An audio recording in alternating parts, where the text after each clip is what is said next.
नमस्कार दोस्तों, मेरा नाम है अमन शुक्ला और एक बार फिर लेकर हाजिर हुआ हूँ एक डरावनी कहानी। दोस्तों, आप लोग जो अभी कॉलेज में पढ़ रहे हो या फिर जो कॉलेज से अपना ग्रेजुएशन करके बाहर निकल चुके होंगे, उन लोगों को एक चीज़ तो बहुत अच्छे से पता होगी कि कभी किसी एक रूम में ही इनको ही रेंट से लेकर पूरी कॉलेज लाइफ कंप्लीट तो होती नहीं है। तो आज हमारी कहानी भी कुछ ऐसी ही है कि 3 दोस्तों की, जिन्होंने अपने कॉलेज में ढेर सारे रूम बदले, लेकिन रूम बदलते बदलते बदलते ये एक ऐसे ड्यूप्लेक्स में जा पहुँचे जो कि हॉन्टेड था। वो कहते हैं ना, कई बार लोग बेर के पेड़ या इमली के पेड़ के नीचे भूत प्रेतों का वास होता है, लेकिन लगता नहीं है कि ऐसा कुछ होता होगा। पर जिसके साथ होता है वो लोग इस बात पर भरोसा ज़रूर करते हैं। ऐसे ही आज मैं आपको 3 दोस्तों की कहानी सुनाने जा रहा हूँ जो कि अपने कॉलेज टाइम में ढेर सारे रूम चेंज किए।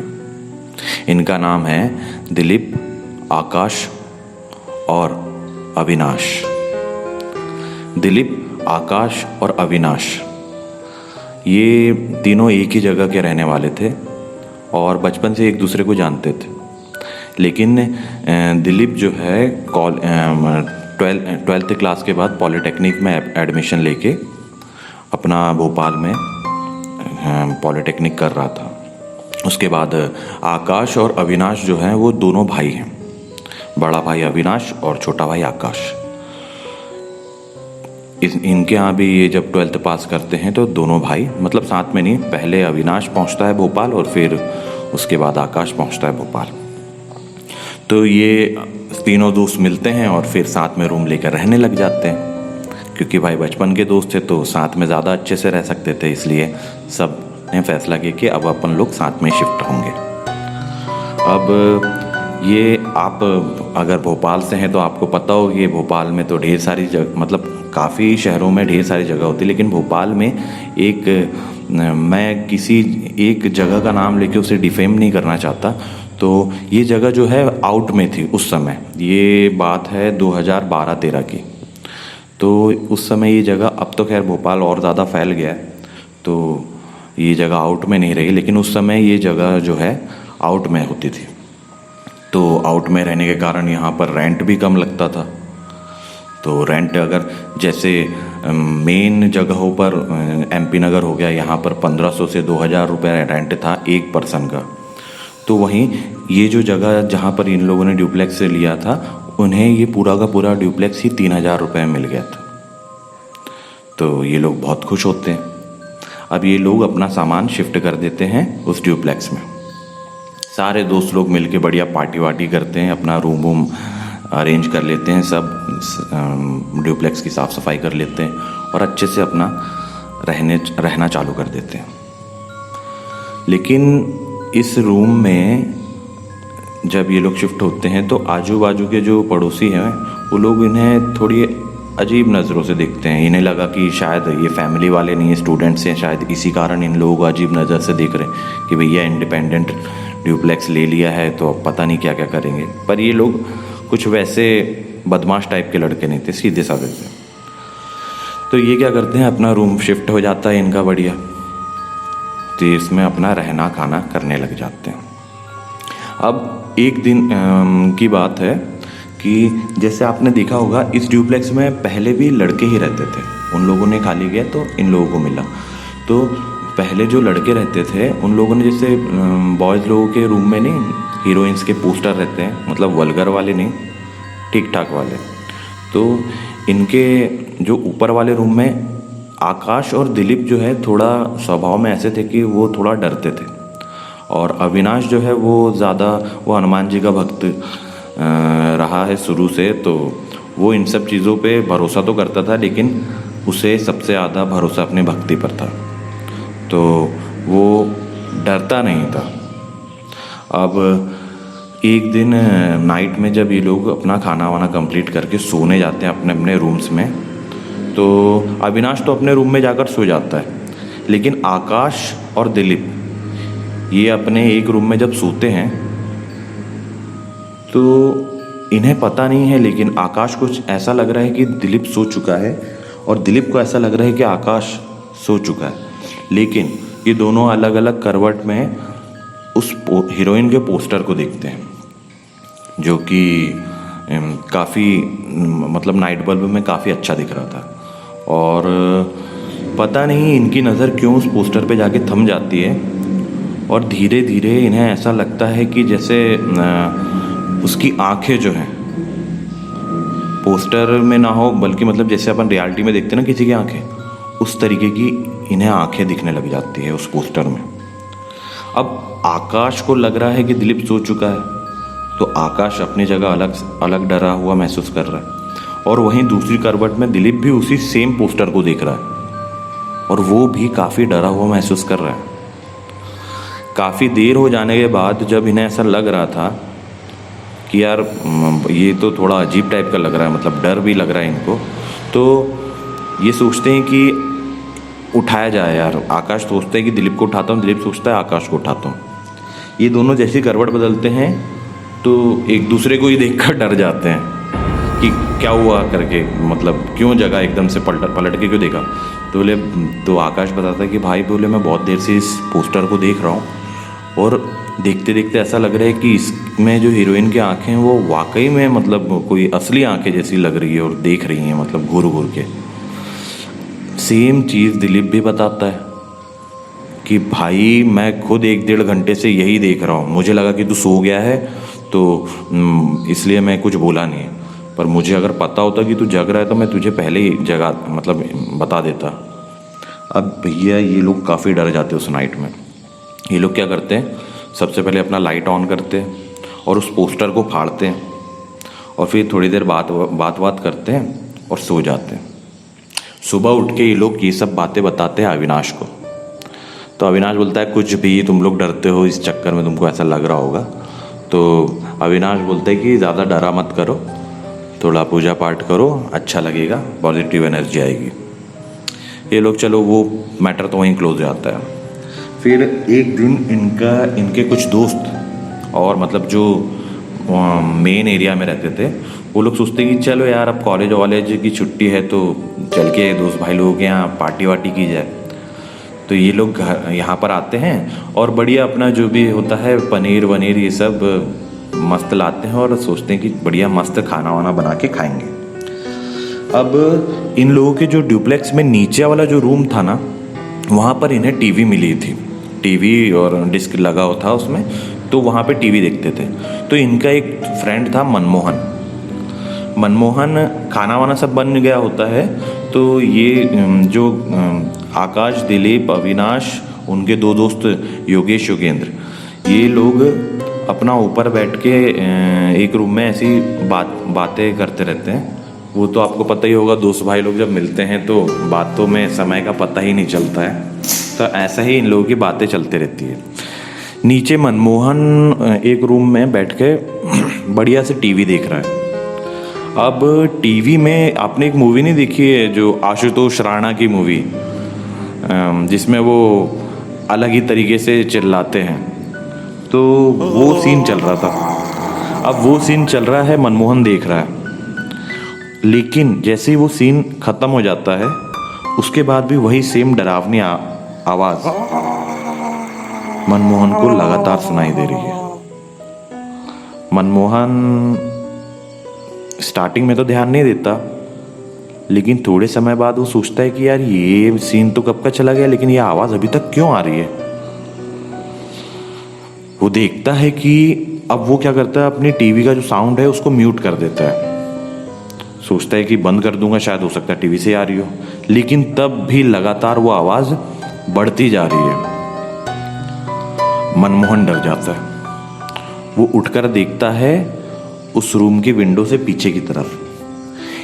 इनका जो ड्यूप्लेक्स है उनके पीछे जो प्लॉट है वो खाली पड़ा हुआ है। उसमें मतलब जो खाली प्लॉट के साथ कई बार होता नहीं कि ढेर सारा कचरा हो जाता है, झाड़ पेड़ उग जाते हैं, तो उस प्लॉट में इमली का पेड़, बेर का पेड़, ये सब लगे होते हैं। तो मनमोहन ऐसे ही झाँक कर देखता है कि कहीं पीछे से तो कोई मस्ती मजाक तो नहीं कर रहा।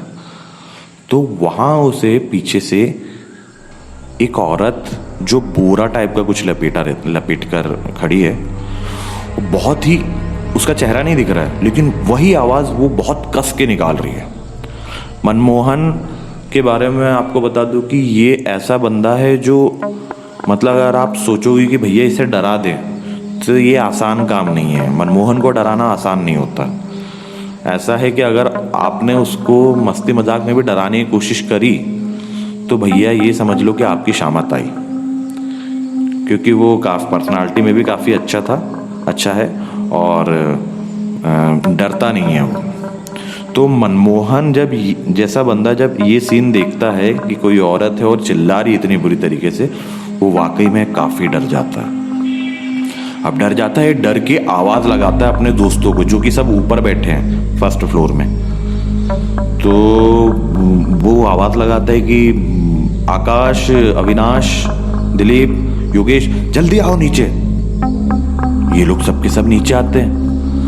अब ये इन्हें क्या लगता है, ये मतलब इन्हें ये आवाज़ देता, बोलता अबे ये कौन है जो चिल्ला रही इतना गंदा करके, जल्दी नीचे आओ बोले। तो ये लोग सोचते हैं कि भाई ये सबके सब दौड़कर नीचे आते हैं और अपने सामने के गेट की तरफ जाके खड़े होकर देखने लग जाते हैं। इन्हें वहाँ पर ना मनमोहन दिखाई देता है और ना किसी की आवाज़ सुनाई देती है। दोबारा मनमोहन आवाज़ लगाता है कि अबे कमीनो, सामने नहीं पीछे आओ, पीछे। तब इनको समझ में आता है कि अरे ये तो पीछे बुला रहा है। तो ये लोग जाते हैं अपना हॉल से निकल के किचन के रास्ते पीछे की तरफ। वहाँ पे मनमोहन खड़ा होता है और मनमोहन का चेहरा, कई बार ना भले इंसान मजाक कर रहा हो लेकिन उसके चेहरे पे डर नहीं दिखता, लेकिन जब इंसान के साथ वाकई में कुछ ऐसा हुआ हो जिसे वो एक्सप्लेन नहीं कर पा रहा है और वो डर चुका है, तो ये डर उसकी आवाज़ और उसके चेहरे पे साफ साफ नज़र आ जाता है। मनमोहन के चेहरे पर भी वही डर था। सारे दोस्त समझ जाते हैं कि भैया ये मजाक तो नहीं कर रहा, कुछ ना कुछ तो यहाँ पर गलत हुआ है।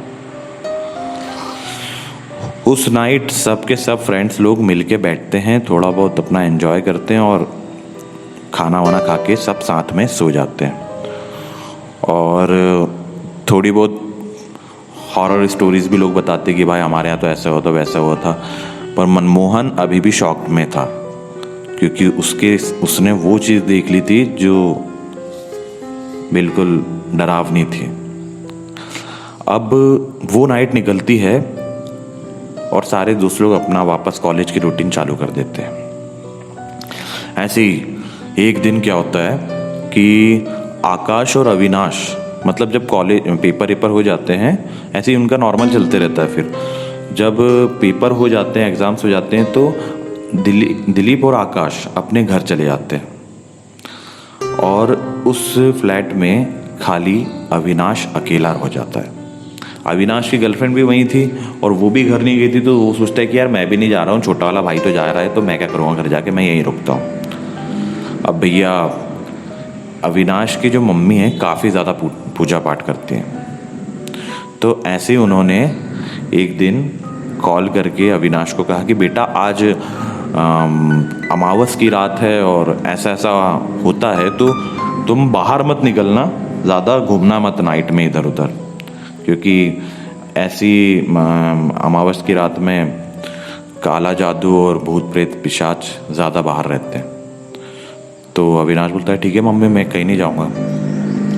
अब अविनाश उस रूम में अकेला है और उसको कोई डर नहीं, कोई भय नहीं। वो अपना बाकायदा खाना वाना, उसकी गर्लफ्रेंड उसके लिए खाना बना देती है, अपने घर से टिफ़िन में बना कर ला के दे देती है। तो ये लोग थोड़ी देर साथ में ऐसे बैठते हैं, टीवी भी देखते हैं और उसकी गर्लफ्रेंड उसके रूम पर वापस चल जाती है।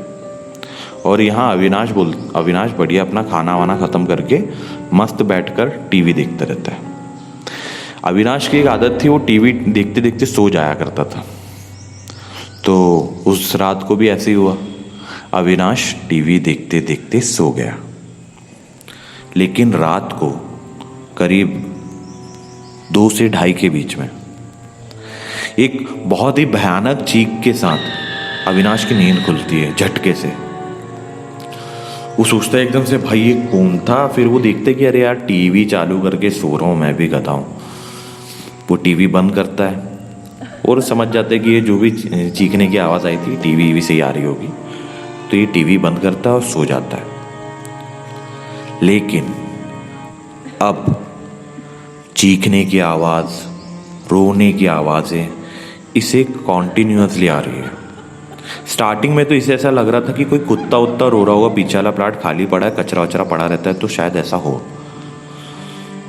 लेकिन जब उसे धीरे धीरे समझ में आता है कि भैया ये कुत्ते की नहीं, किसी इंसान के रोने की आवाज़ है, किसी औरत की,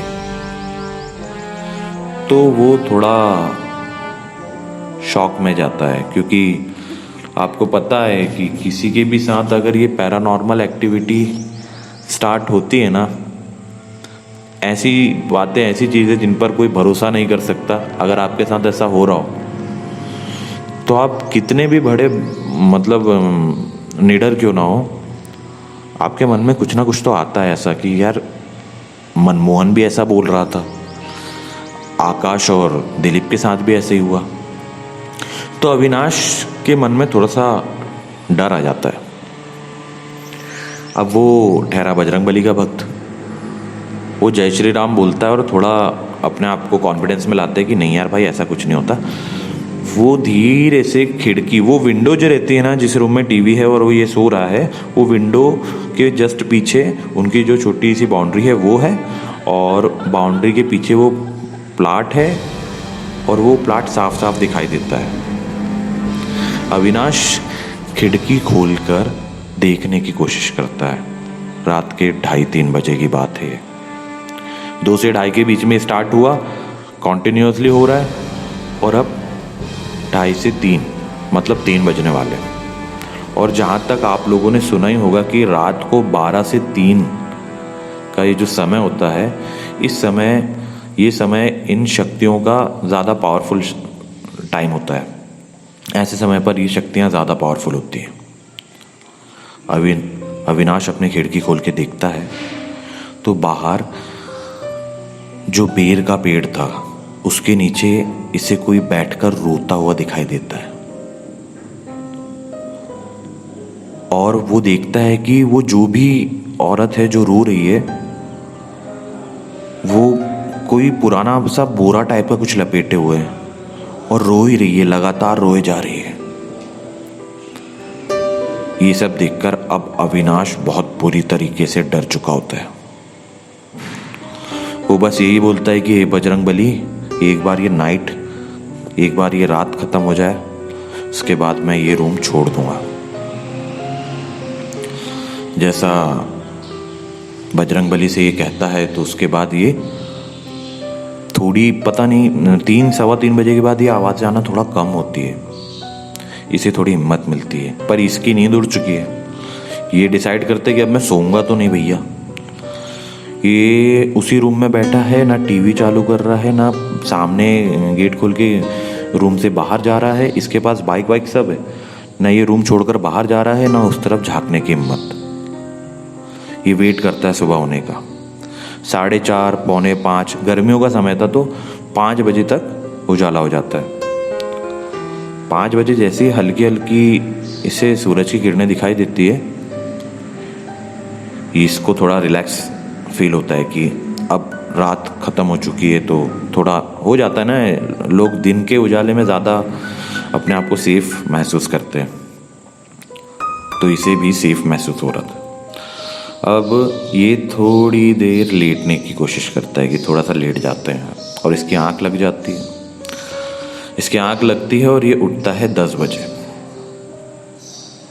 और 10 बजे उठता है और ये उठता ऐसे है जैसे इसने कोई भयानक सपना देखा हो। इसे ऐसा लग रहा है कि ये रात भर जो कुछ भी हुआ एक सपना था।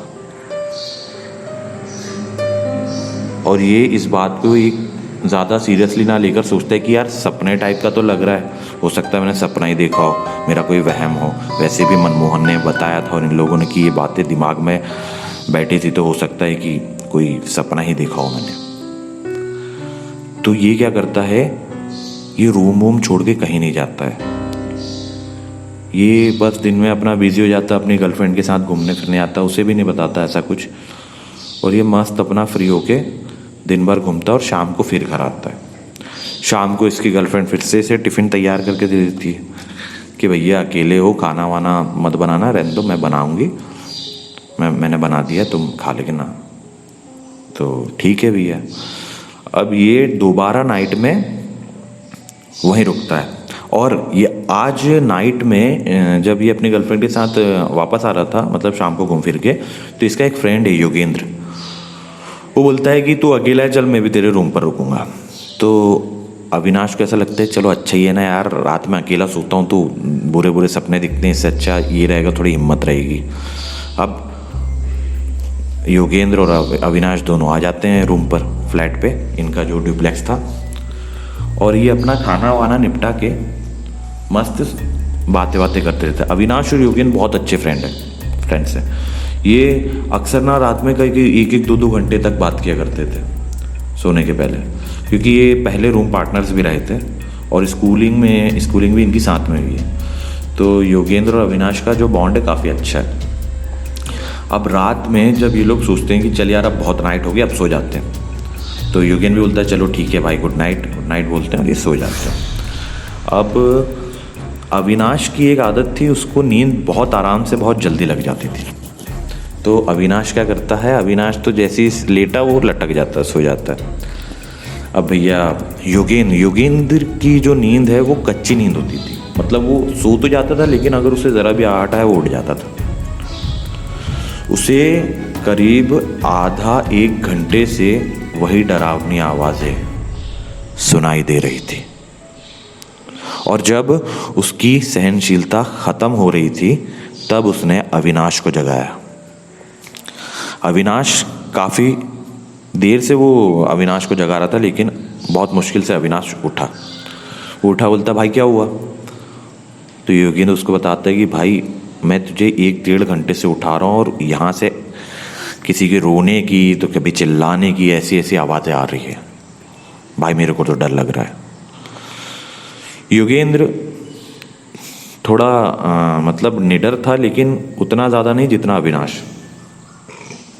तो योगेंद्र डर जाता है। योगेंद्र के डर पे योगेंद्र के चेहरे पर अविनाश डर साफ साफ देख लेता है।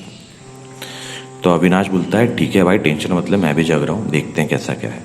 और इन दोनों का डिस्कशन हो रहा, उतने में ही बहुत ज़ोरों की आवाज़, मतलब किसी की दर्द में चीख के रोने की आवाज़ आ रही थी। अब ये दोनों वाकई में डर रहे हैं। कोई इंसान कितना अपने आप को संभालेगा।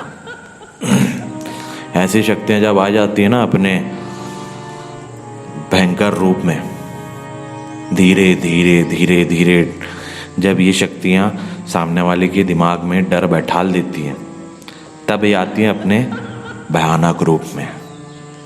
अब ये दोनों अंदर ही अंदर काफी डर चुके थे, लेकिन जाहिर नहीं कर रहे थे। योगेंद्र बोलता है कि एक काम कर, इनकी इतनी भी हिम्मत नहीं हो रही है, क्योंकि योगेंद्र ने वो खिड़की खोल के देखी है, शायद योगेंद्र ने कुछ देखा भी ऊपर, उसने बताया नहीं अविनाश को।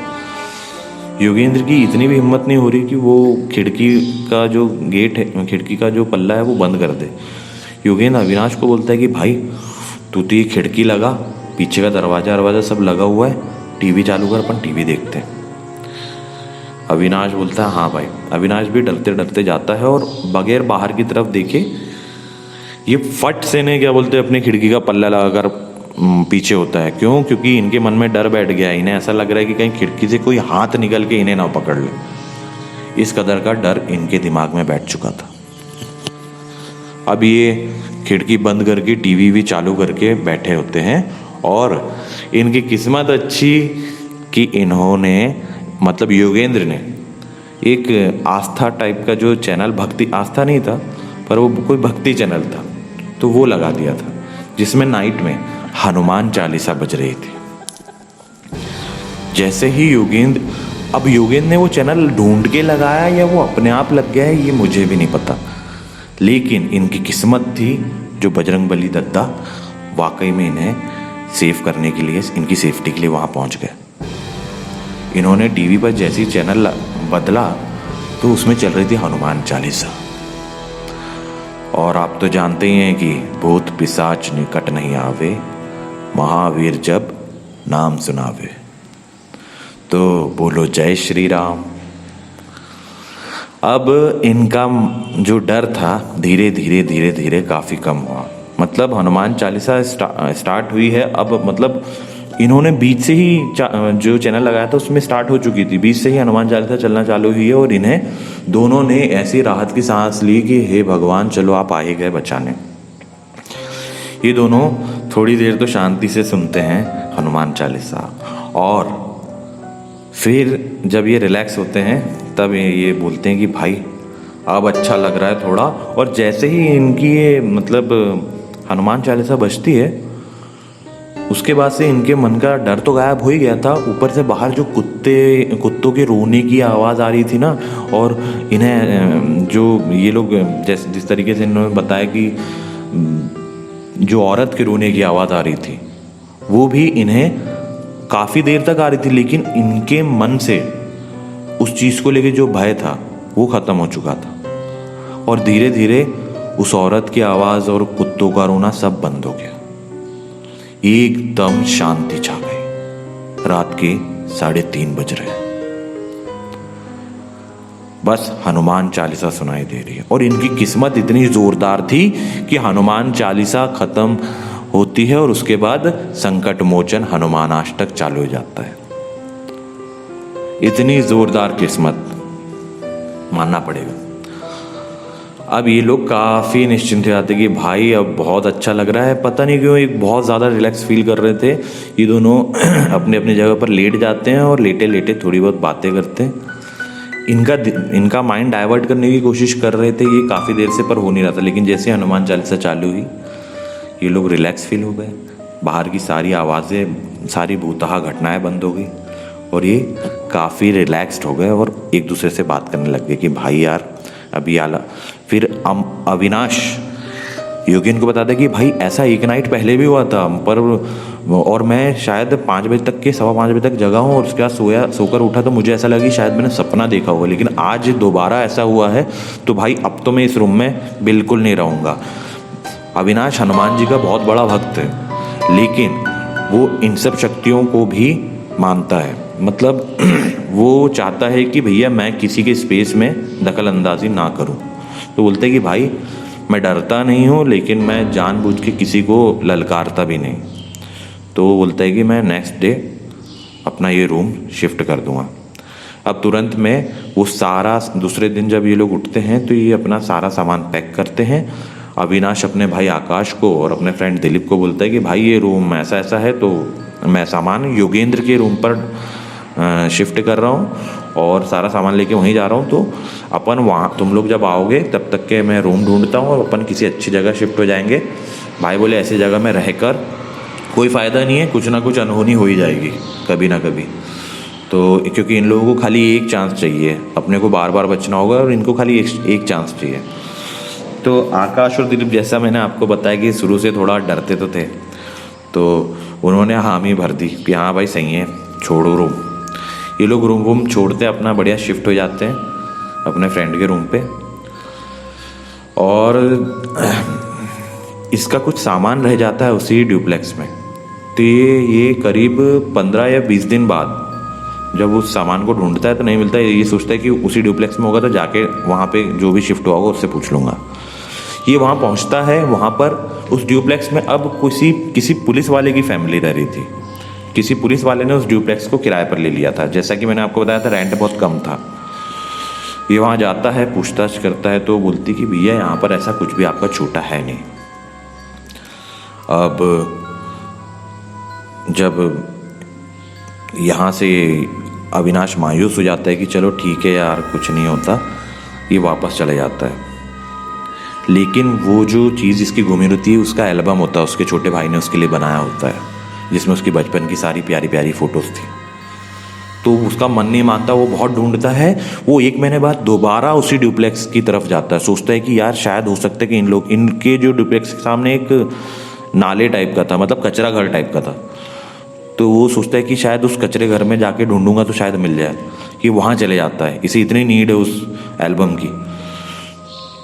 पर ये जैसे ही जाके वहाँ पे ढूंढने लग जाता है, वो देखता है कि उस घर में अब कुछ दूसरे लड़के रह रहे थे। और रह क्या रहे थे, ये देखता है कि वो लड़के भी उस रूम से सामान अपना शिफ्ट कर रहे थे कहीं और। अविनाश सारी चीज़ें भूल कर जाता है उन लड़कों के पास और पूछता है, भाई यहाँ पर तो कोई पुलिस वाले अंकल रहते थे रेंट से। तो वो लड़के बताते कि भैया यहाँ पे पुलिस वाले अंकल रहते थे, उन्होंने ये जो घर है 20 दिन में छोड़ दिया था और उसके बाद हमें ये 2,500 रुपये में मिल गया था, तो हमने यहाँ पे शिफ्ट कर गए। पर 10 दिन से हम लोग इतना परेशान हैं कि हम ही जानते हैं। अविनाश पूछता नहीं, अविनाश बताता है कि किसी के रोने की आवाज़ आती है, कोई औरत दिखती है। ये सारे के सारे लड़के शॉक्ड एकदम कि भाई क्या बात बता दी आपने, सेम यही तो हो रहा है हमारे साथ। अविनाश बताता है कि इसके पहले जो पुलिस वाले अंकल हैं उनके पहले हम लोग यहाँ पे थे और मैं ये सब नहीं मानता हूँ, लेकिन मुझे मानना पड़ा क्योंकि हमारे साथ भी सेम यही हुआ। काफ़ी परेशान रहे, लेकिन हम लोगों ने रूम छोड़ दिया। मेरा एक एल्बम था वो यहाँ पे छूटा था, पर वो मिला नहीं, तो मैं सोचा कि आज कचरे अचरे में फेंक दिया, तो वही देखने आया था